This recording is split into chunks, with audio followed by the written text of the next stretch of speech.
Hi loves, ayan, so this is regarding kay Pi. So update lang, no, open ko kaninang umaga pa, and ngayon kasi is Pi Day, no, Pi Fest Day, and yung transferable balance ko nag-zero siya, and pati dito nag-zero, nawala yung mga unverified, transferable, and migrated. So nag-update yung app ni Pi Network. So, mag-antay na lang tayo. So, anong magiging next na mangyayari? Kasi ang dami nagtatanong sa akin, bakit nawala yung mga transferable balance, blah, blah, blah.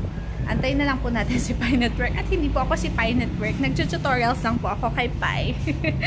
So, ako din, nawala yung 35 ko dyan. So, sayang yun, if ever. Pero, ayan, nasa unverified lahat. I think maglilinis talaga si Pi Network. So, antay-antay tayo. Tayin natin anong mangyayari. Basta magbinas na lang tayo since wala namang nilalabas dito na money. So, yun lang. Sa mga gustong sumali, punta kayo sa bio ko dito sa TikTok. Tapos pindutin nyo yung link ko doon sa YouTube ko. Andun mga tutorials ko about kay Pi Network para matuto kayo paano siya gamitin. Okay? So, yun lang. Tsaka sali kayo sa GC. Nasa description box ng video yung link ng GC natin. Okay?